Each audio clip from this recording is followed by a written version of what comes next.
Hey everyone, I'm Aaron Potratz. And I'm Nathan Hawkins. We are the Shrink Shrink Think Think Podcast, Podcast. baby. Enjoy the show. Okay. So yeah, let's go ahead and start that.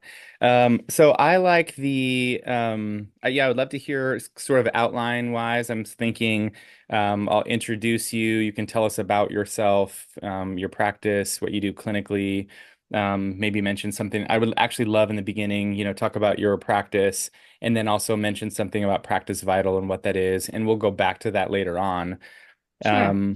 But yeah, talk about who you work with and then as you work with couples, I don't know, Nathan, maybe you can kind of initiate this part of it, but I like the stuff you said about how you work with couples, focusing on the present over the past, and then the act and the workability stuff. I feel like those are some probably really good conversation starters, some good information you could probably share that people would be really interested in and really gain a lot from.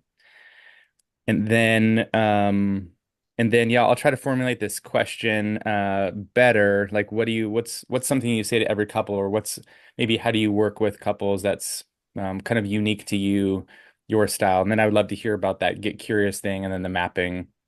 Hmm. Yeah. Okay. And Great. And some of this, just so Tori knows that we're Mhm. talking right now, is probably going to be on YouTube because we often do Oh, the before the show type of thing. I don't know how much of this great. will, but just so you know you're on. Great. Yeah. Yeah. I wasn't sure if we were recording or not, but that works for me. Great. Sounds good.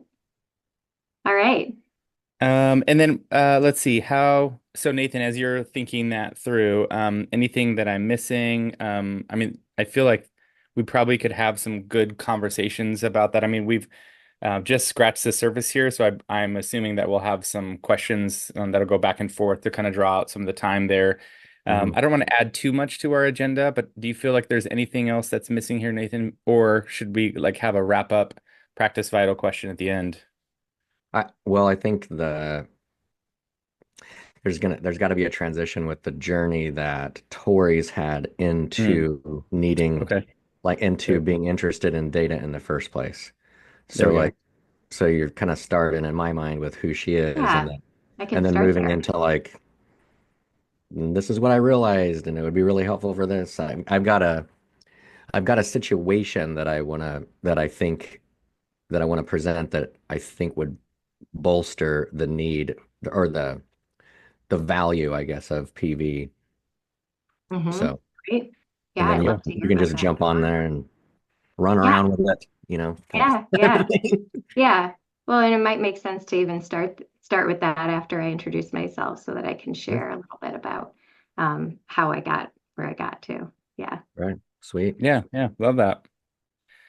Great. Um, okay, why don't you guys chat for a second? I just want to formulate this question, kind of the opening, a couple of things here. This is Sure. just keeping my little structure, get myself organized, and then I'll well, sort of get to Introduce the the show. actual, yeah, like the official recording here. Sure. Even though like for the official recording, like it will just pause and then we'll start, and I'll have the sound editor like cut all that off, and I have us each on separate audio tracks, so we should be good there. So Okay, yeah, give me great. just a minute here. It just reminds me of the old SNL like skit where he's talking and he's like stops. He's like, "Okay, talk amongst yourselves. Here's a topic. Mm-hmm. Your mom just ran in and she Coffee fell and chat. she's hurting." Yeah. Like, Yeah. okay. How's the Yeah. husband doing? Oh, he's on his way to Hawaii, so that's nice Ah, for him. that's horrible. Yeah, yeah. So it'll be a good time for him. And I'll be here in snowy Chicago. It started snowing yesterday. So Is it Man, yeah. is it likely to keep going? Like when it does that, does it just kind of keep going or is it more like random? No, it stopped. I mean, it was weird. It was like, I mean, weather's so boring to talk about, but like it was sunny and 70 and like nice for a few weeks in a row. And then it just snowed and it was like a legit kind of snowstorm. And then suddenly it's all gone. So yeah.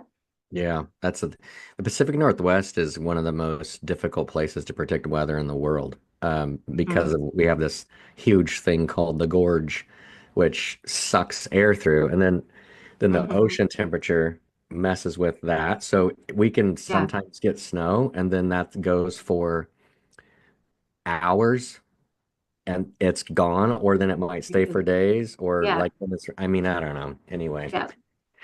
kind of worried a little bit about a flood this year. We'll see what Oh, happens. man. Yeah. They're actually saying that that earthquake may come. I mean, they're always saying it, but there's this giant earthquake that has been supposed to come for I don't even know how many decades here on the West Coast that will just completely demolish it. Yep. Wow. Well, that's not ideal for And either. that's turning a No, not frown, ideal at all. frowny. Gosh, Bro, that's a Just, real downer. yeah, I know. I just thought yeah, it was such a Welcome downer to the topic. show. Yeah. Yeah. Hi, everyone. Good morning. What's World is going on right ending. now? We're all, it's happening right All right. now. Okay. Anyways, ready to go, Aaron? Yeah, really. I got it. You guys ready to go? Yeah. Oh, Yeah. yeah. Yeah. All right, exciting. We'll take a pause and I'll kind of do my little intro and I'll read your bio and then introduce you and you can tell us a little bit more about like your narrative story about like well maybe I might start with a little bit of like how we met, just kind of like warm things up a little bit and then you can tell me more about Great. yourself. We'll dive in. So Nate, after she does that, you're gonna ask some question about like the pre Something. to get her to the present over past, act vulnerability stuff, like kind of what she does. Sure. Yeah. I mean, Good. if All we right. script it too much, we're gonna suck. No, these are just kind of like the points that kind of like get us started and move Yeah. us I along. know. So, I know. yeah. All right, here we go. Hey everyone, welcome to the Shrink Think podcast. We are especially excited today because we've got a third member of our team, I guess if you want to call him. We're just expanding our reach here. We've got Tory Krone. She is a seasoned licensed clinical therapist with 15 years of experience spanning therapeutic practice and leadership roles across all levels of care. She's the founder and managing director of a very successful group therapy practice in Chicago. And in 2023, driven by a passion for making things easier on group practice owners like us, Tori collaborated with her husband and two other family members to create a custom dashboard tailored to the specific needs of her practice. This project led to the co-founding of Practice Vital, the first ever automated dashboard designed to offer real-time insights into the health of therapy practices and to empower teams with actionable data. We met Tori at a collaboration conference, if you will. It's called the Collab Lab that our friends, good friends, Steph Corporal and Christy Pennison put on in St. Louis a couple of months ago. And we are the guys that talk all the time about bridging the gap between clients and therapists. And it's funny, when we met Tori, she's like, that's what we do with the Practice Vital. We bridge the gap as well. So we got to talking, got to know her. She's a fantastic person. We want to invite her on the podcast to share a bit about Practice Vital, but also just some more about her clinical practice because I think she's got some great insights to share that people, especially couples, will probably want to hear. So, anyway, Tori, welcome to the show. Thanks for being here. Yeah. Thank you so much for having me. I've been really excited about this and it's really fun. We are always excited here. Yeah. Um, Riveted, in fact, probably because we have all this coffee happening. exactly. Well, Tori, so you're a therapist first, ultimately. I I mean, that's am. kind of how you operate Hmm. inside your mind practice. So what are you? We talked about this a little bit before the show, but talk to us a little bit about what your passion is, who you work with, and that kind of thing. Yeah, so I'm trained in a therapy called acceptance and commitment therapy, and that's really my background. It's sort of the newest form of CBT, is how people describe it. Um, and then from there, I really just started to love working with couples. So I'm Gottman trained. It's an evidence-based approach to couples work. John and Julie Gottman, very famous researchers in relationships, and that's really been my focus. So yeah, I love to work with couples. Yeah, the Gottmans are a big deal out here, but in the Pacific Northwest. Yeah, yeah, that's Yeah, where they're they're up in from. University of Right. Washington. Hmm. Yeah, they've got a good gig with that island they have, and you can go for like a weekend retreat. That's my dream someday. Someday I'm going to get there. Yeah, you mean to the retreat?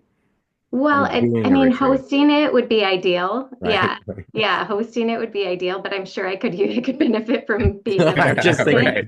develop a lot of tension and strife with your Yeah. husband and then say, we gotta go do Oh, that. we could go. We could go, I'm sure. Yes.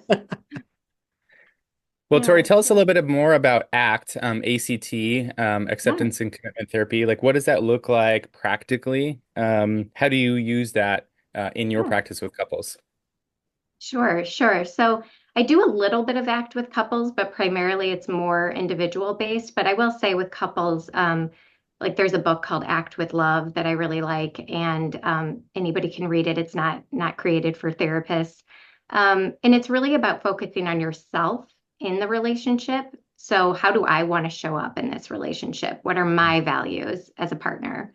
And so really mapping that out first, and then because we all come to couple therapy thinking that so and so is the problem and not ourselves. And so the focus is really on how am I going to work on myself. Yeah, we have this phrase that we say all the time that you are the biggest problem in your own life. In fact, we've got a shirt on our swag shop. I love that because you're right. People will come in and they want to talk about their partner, and it's like, okay, well, how does this relate back to you? It's fine that you want to talk about or mention the other person, but like, what are you thinking? What are you feeling? How are you reacting? What did you say or do that might be impacting or influencing them? And so, yeah, it really does kind of, and it's funny because it's people often think that it's selfish to focus on yourself in that way, but it's actually very helpful for a relationship if you start with yourself and get all that stuff worked out. Oh yeah, no, I think it's a gift. Yeah. I mean, one of the things that I do often with couples is I often use the word curious. And so I say, let's show up and just be curious about your experience in this moment. So if there's an argument that they're describing to me, I'll have them first really break it down and almost like painstakingly slow, minute by minute. What were you feeling in that moment? What were you thinking in that moment? And then what was your urge? What did you have?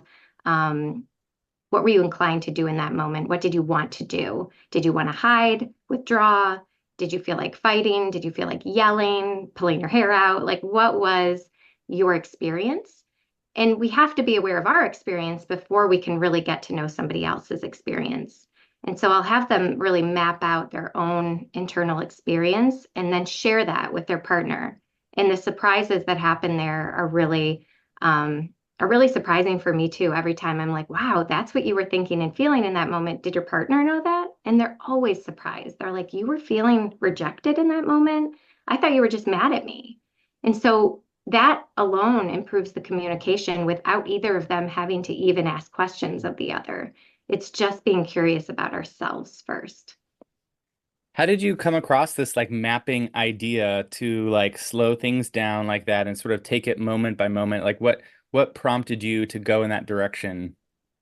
Honestly, I just remember being in a session with a couple where there was so much misunderstanding. Um, and it was clear that neither of them were ever going to be able to hear the other person describe their reality. And so instead, I had them focus on their own reality. And it just came to me in the moment. I said, stop right there. I want you each to write down what were you feeling in that moment. So I wrote down her side, I wrote down his side, and then I said, tell me what you were thinking. What were you thinking about your partner? What were you thinking in the moment? They both wrote that down. And then what was your urge? What did you feel like doing?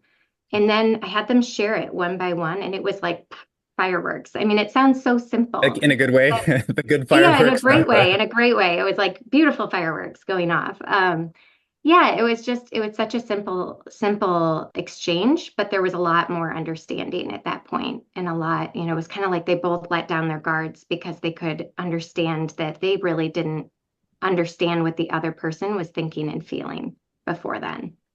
Do couples ever have a hard time with this? Like maybe not necessarily know their experiences or not know how to put those together, or maybe when they do the exercise, it like continues to devolve, or does it usually almost always work towards something more productive?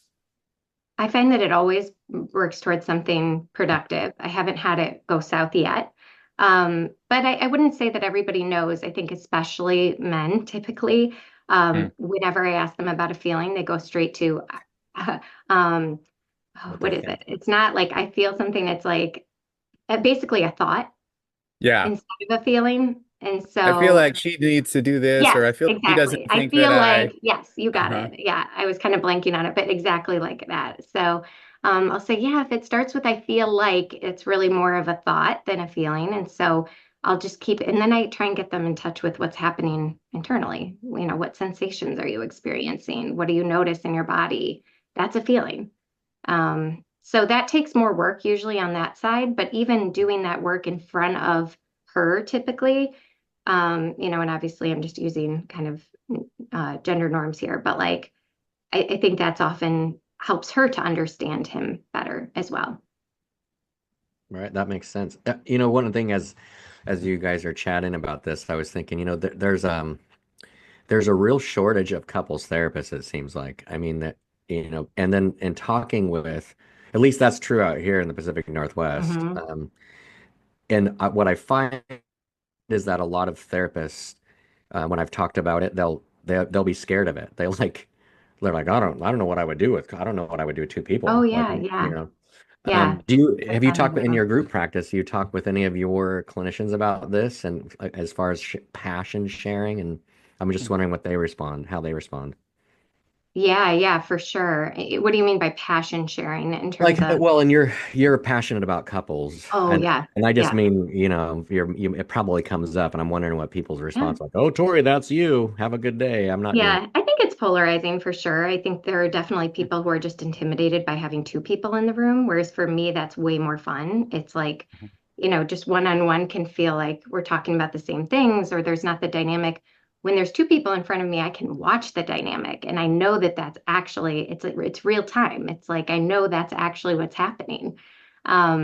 So yeah, I think there's a ton of just it's interesting to me. Other people are not interested, but I supervise all the people in my practice in terms of Mhm. couples, and so I think they've come a long way, the people, but it's definitely more intimidating, I think, for a lot of people, especially as they get started. Yeah, I I think love I that. go Can ahead, I? go I ahead. just want to say, just when you said like you get to watch the dynamic, Mhm. just have to piggyback on that and say I really enjoy that with couples. When one of them is saying something, I love just watching the other person's reaction, seeing their facial expressions, and it's like I almost don't need to ask the question because it's like right in front of See you it to see like, oh wow, you seem to have a response to that or a reaction to that. Tell me about that. That's totally. just so fascinating, yeah. As opposed to Yeah, when it's just the one person, they can say whatever they want and their partner's not here, and you don't really get the immediate feedback of how they're being impacted or impacting one another. right, right. And you're getting one person's perspective, which is their reality, but there's always a both and. And so if you're not getting both people's, how do you really make that synthesis of what's really happening? Yeah. And it's part of the assessment process is actually please fight in front of me for 10 minutes.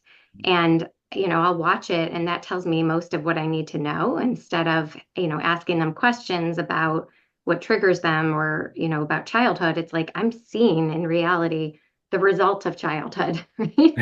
I'm seeing Right. what, This is why people don't go to couples counseling. I I'm don't seeing want you them to see in their that. childhood right now. This is yeah, yeah. you have to see Aaron sucking his thumb if you got to get on YouTube. Let's repeat It's that. worth it's worth Yeah. the whole episode just to watch that. Yeah.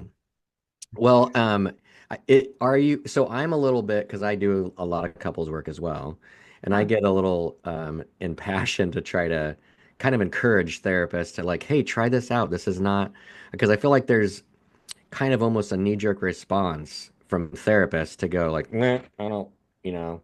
And so I don't know how you feel about it, Tori, but um I would say probably half of my group has dabbled in it, and then out of them, I might say probably half of them have changed their mind and and said, "Well, I actually like this. This is, mm, I'm up for it."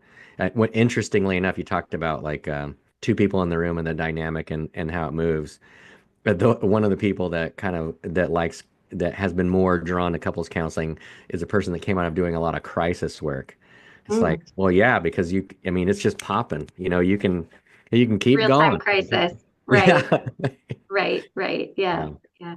Makes sense, right? So I guess where I'm going with that is to think like, okay, you're this therapist, you're doing your work, and I think I don't know if this is true, so correct me if I'm wrong. Your husband comes out of kind of a software programming type of place, is that right? Ish. I used to say he was in IT, and he was like, I'm absolutely not in IT. And so it's kind of just funny how you don't really know what your partner does, but Who even he are was a you? consultant in technology for a while. Yeah, in Okay. e-commerce more than anything. Yeah. Okay. So I guess I'm Yeah. sure that there must be conversation you guys have as far as your group practice for what's going on in it, and like because you're doing therapy, but us therapists a Right. lot of times are that's what we do. We do therapy, and we Right. don't necessarily have time to like think through like there. So for those of you out there that are regular clients, normal people, we'll call you normies for now. Um, and you're just you consume therapy, you come to therapists. We are kind of what you experience, right? And then we have this system behind it's called an electronic health record, or we just call them EHRs, where we put all of your information.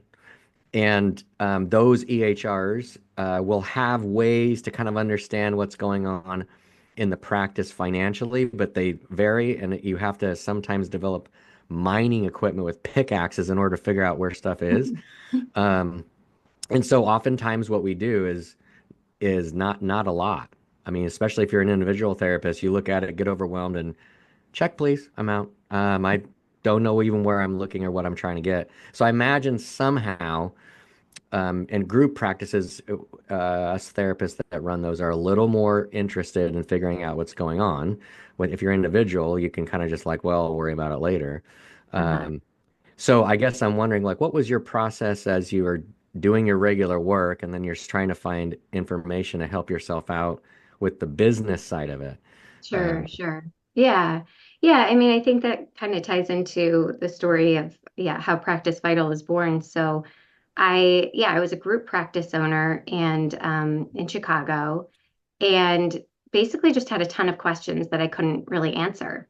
Like, just what's the health of my business? Like, can we cover our expenses? And a lot of questions about how the therapists were doing. This is such unique work and that we're behind closed doors all the time. And Mhm. I didn't have a sense, especially once COVID started. Everybody's behind their closed doors at home now, not even just in the office, where I could at least see, like, oh, well, she's on time to session. And, now I have no idea. Meanwhile, I had a third baby and I was on maternity leave, and we decided to grow our practice at the same time, bringing in interns. I'm running a fellowship program. I'm trying to train new therapists. So it was just, there was a lot of moving parts, and I didn't have a good pulse on what was happening. Um, so essentially, I felt like I needed more information and wanted to have something besides spreadsheets. Not a spreadsheet person. Most therapists don't love numbers. But I needed it to know how things were going. Like, how many clients are we seeing in a month? How many people are we helping? How long are each of those clients staying with us? Are they having a good experience?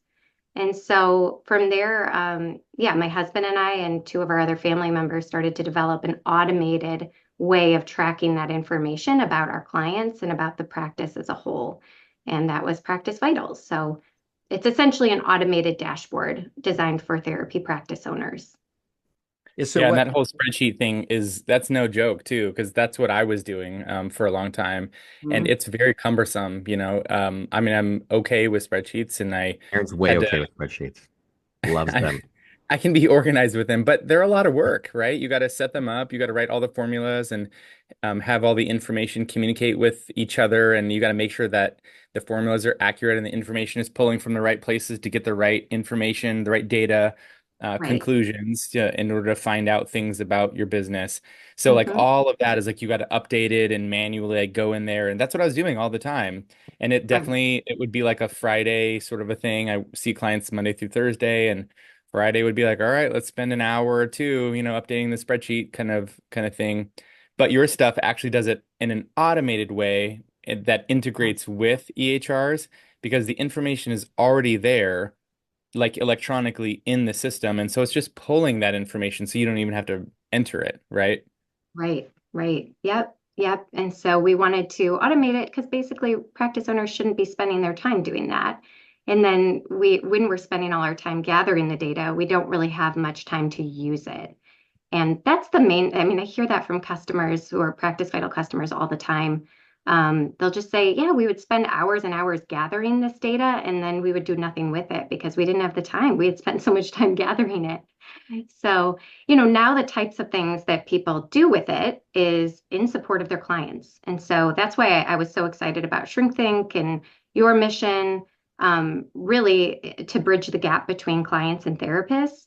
We're doing that in more just in kind of a background way. So it's very complementary to what you all are doing. We're trying to help therapists understand more about the client's experience and improve it. Um, so, I mean, an example of that is if they're seeing that their clients are canceling 25% of the time, like then we need to start asking questions and have more open dialogue with our clients saying, hey, what's coming up? Maybe clients don't even understand that there's like the importance of committing to therapy on a Mm. regular schedule.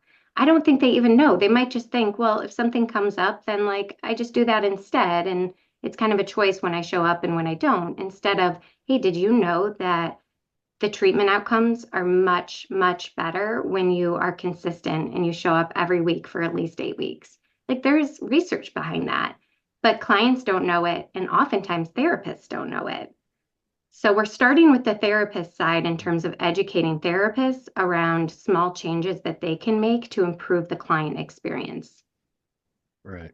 So I was thinking of a situation. There's a situation I'm aware of. It's a real one actually. Yeah. Not here. I'm sure not at your practice. It's I only know a a guy. yeah, Yeah, type right, of thing. right. Not Um, me.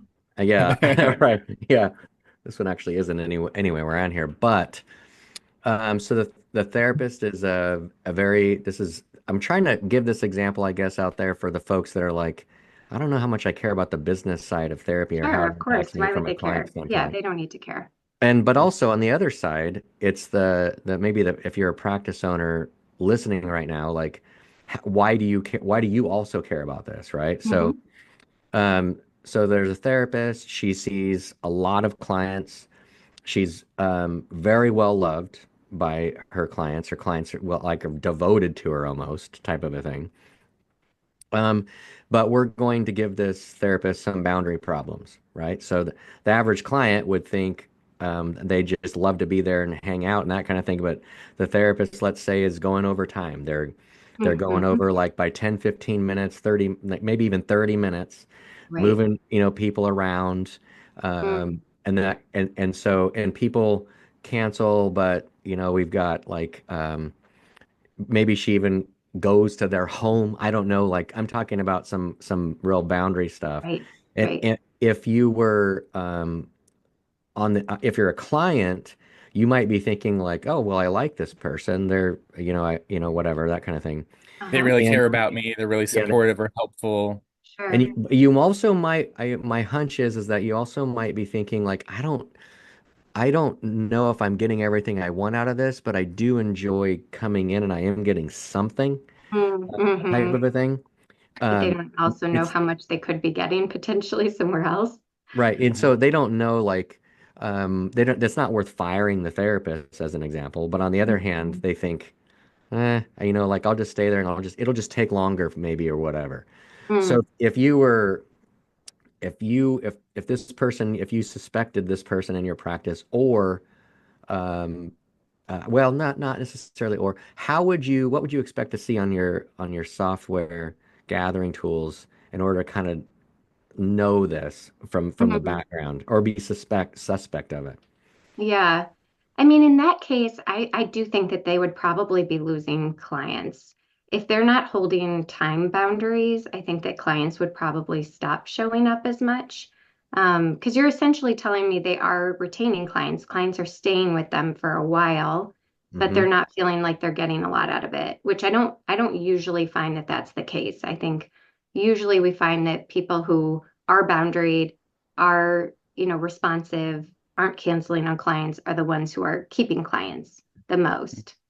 Well, the other side of this coin, I guess that I have in my mind as you're giving me feedback about this, I'm realizing one key factor here is the financial part. They are cutting people deals, like Oh, um, this like just sounds problematic. I don't know if this has, oh, it's it just problematic, sounds all like a right. problem. But on the client side, as my point is that Oh, it they're is happy with that. they're fine. Like the I client side see. is fine, like on the Right, surface at least. They might not, they right. don't necessarily realize how bad it is. Sure, And sure, so sure. as a practice owner, I would Yeah. want some data to be able to, because you've got a person that's probably a really decent person as a human being, right? Well, of And- course, and that's I mean that's the tricky part being a practice owner is that we often make decisions based on who we like and who's a good person, and Mhm.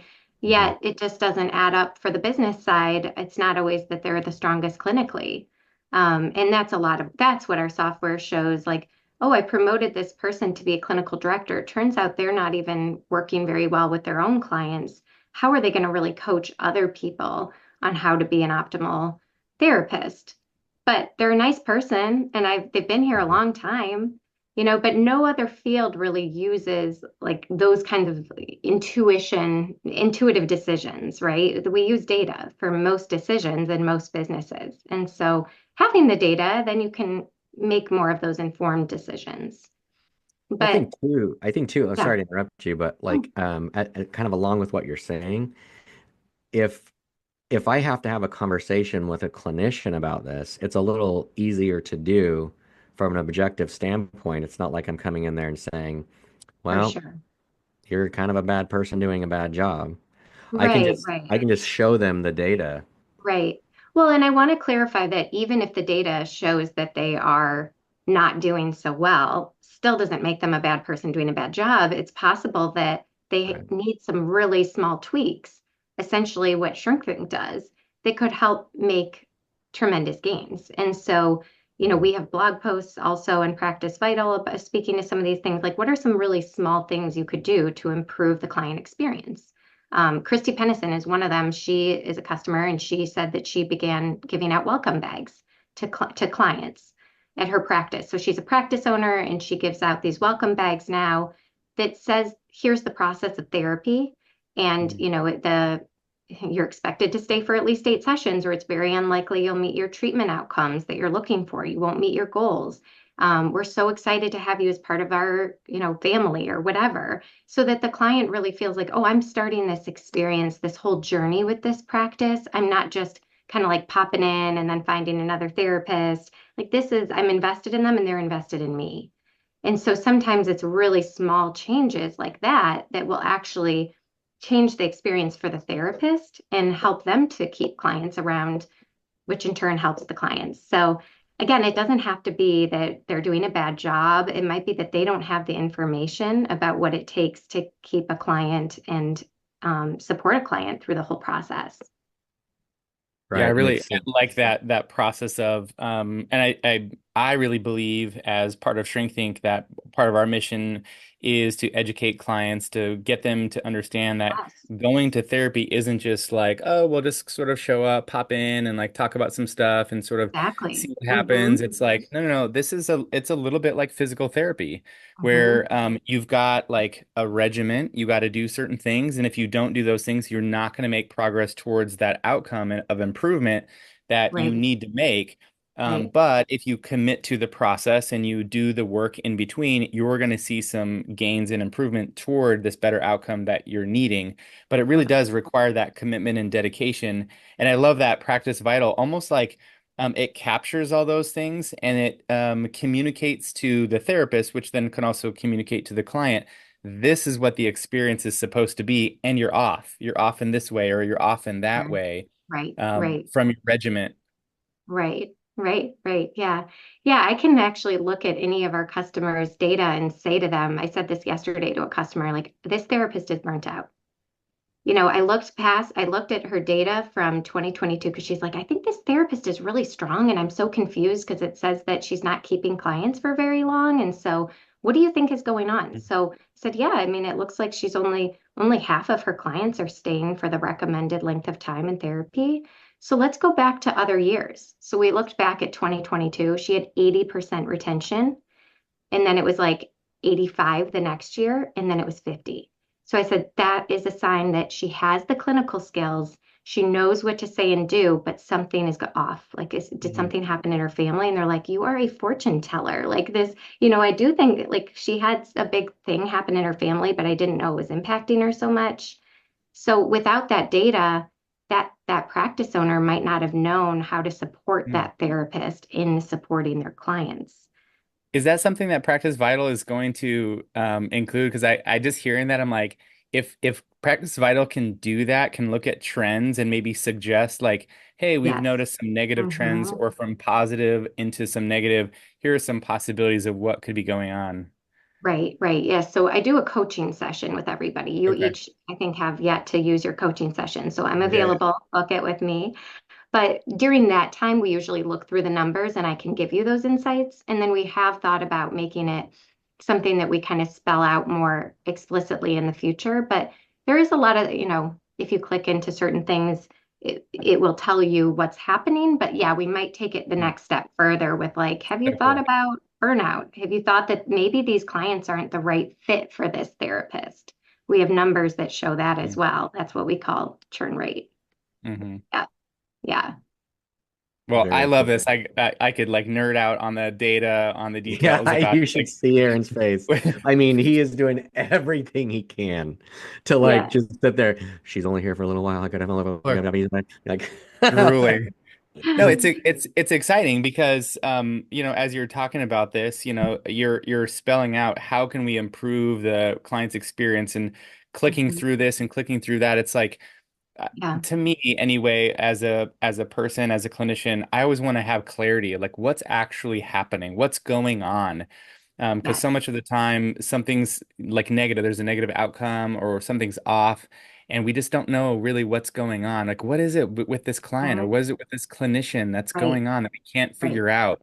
And so just being Hmm. able to dig deeper into seeing what's going on and have some information that is right there presented to us so that we can address the issue and make a better experience, a better process, have a better team, maybe.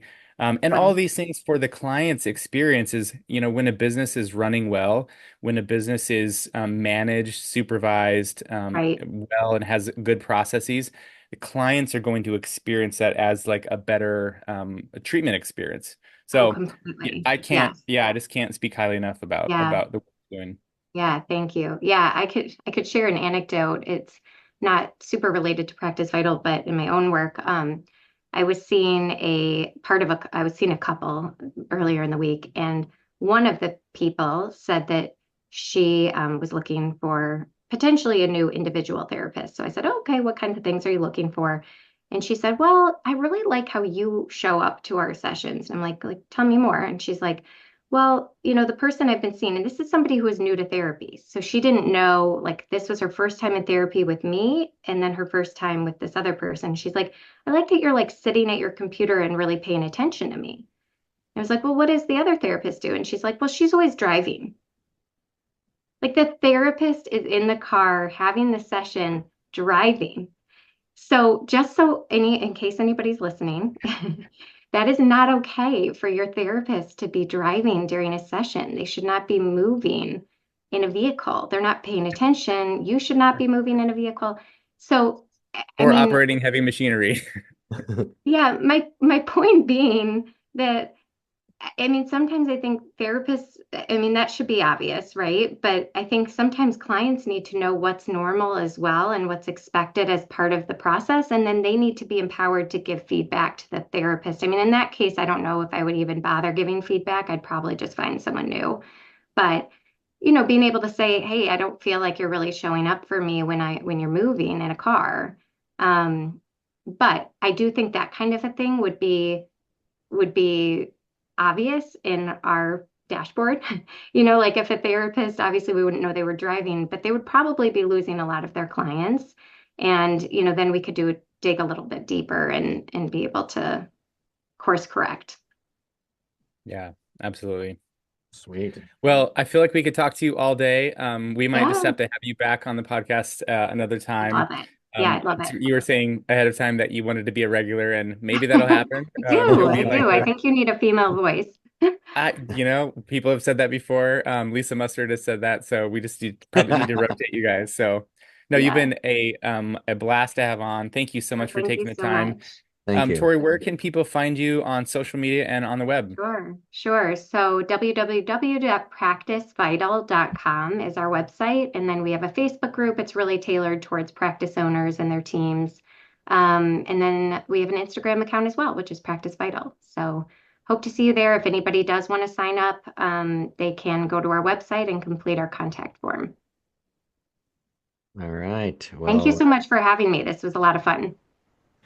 sweet. It has been great. And you know what I always say? Have a great day. Have a great day. And that's it. We're out, ladies And and cut. gentlemen. So this is Great. just like the extended behind the scenes YouTube bonus Yeah, stuff. So the yeah. audio will cut there, but we'll keep going here. Cool. Mm-hmm. Thank you. That was great. Oh man. Yeah, Yeah, really there's fun. how did it feel for you?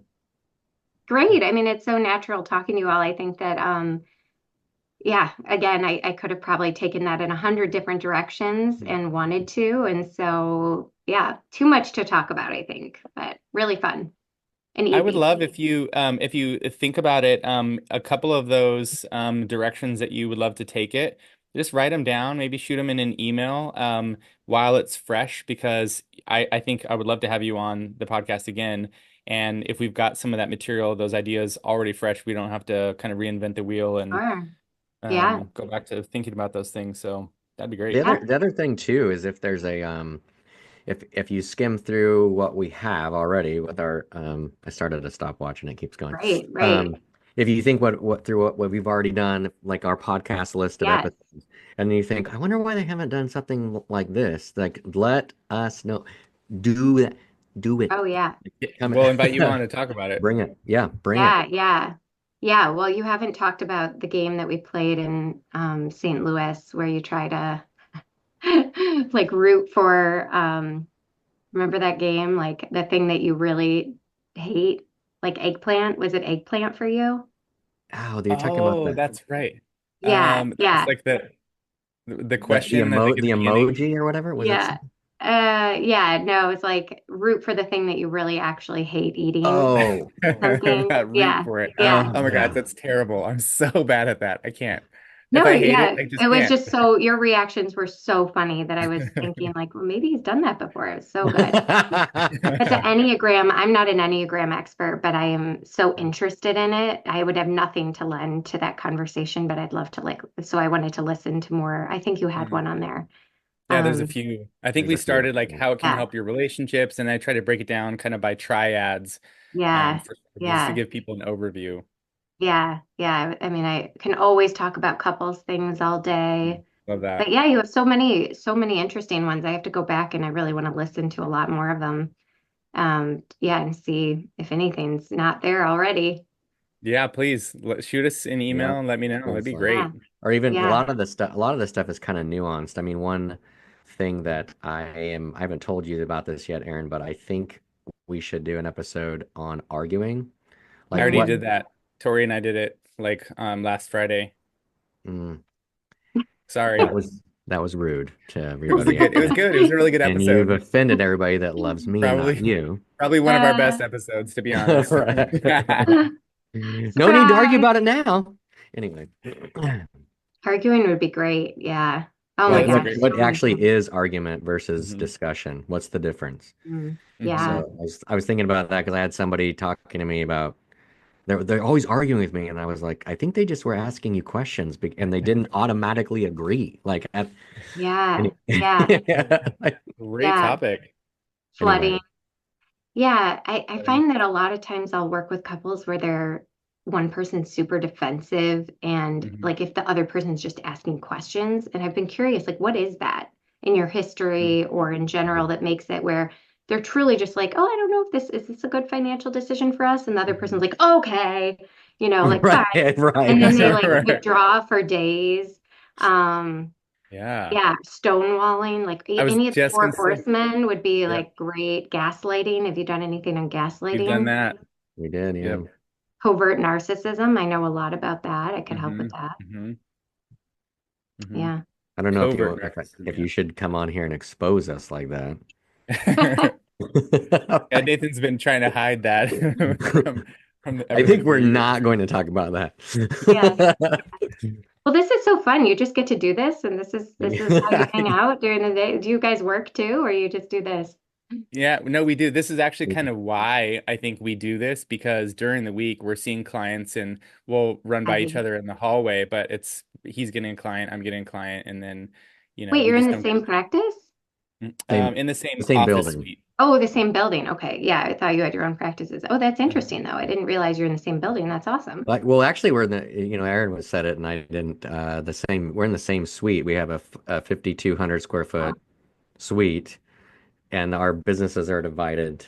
Like oh he's wow. got his. We divide the space up pretty much equally, and then my clinicians are in part of it, and his are in part of it. Oh, that's so Mhm. awesome.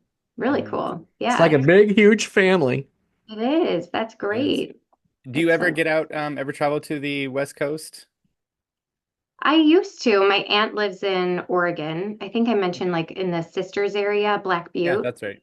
So I Hmm. used to visit frequently and I just love that area. Yeah, but That's you right. guys are Portland? Yeah, it's like three Basically. hours northwest or so Yeah. of Sisters. Okay. A lot of ACT folks are in Portland. It's a Oh yeah. big, yeah, Hmm. hub for that kind of work. Yeah. And you guys are you more psychodynamic or like what would you say is your kind of main? Yeah, I do a Mhm. lot of ACT as well. Some Hmm. EFT, a lot of IFS. Oh, great. Yeah. Yeah, I do a lot of IFS and probably yeah, I'm probably closer to ACT than I am CBT for sure. Hmm. Hmm. Yeah, Hmm. yeah. CBT's out, ACT is in. Yeah, that's right. Yeah, Exactly. yeah. All Well, right. good. Well, I gotta end here. Yeah, jump off for a So session. yep, that's right. Great to have All you on, right. Great. Tori. We'll definitely have Thank you you on so again. much. Yeah, this was super fun. Thank you so much for Yeah, having me. and I'll let you know when it's going to get released as well, so that you can Great. promote it on social media. Yeah, And I'll yeah, see we'd if love I to can do that. have my people put together some stuff, so that Yeah, like icons and all that kind of stuff for social media. great. Awesome. Yeah, and if you want us to do any of it, Madeline's great at that stuff too. So, but I'm sure you're Perfect. kind of used to it. So, yeah, Yep. send it along when you have it. That'd be Awesome. great. Thank you so much. All Yeah, you're right. welcome. Have a great Bye. Thanks. day for real. Okay. Thanks. You too. Have a good weekend Bye. All and right. happy Bye bye. Thanksgiving. Happy Bye. Thanksgiving.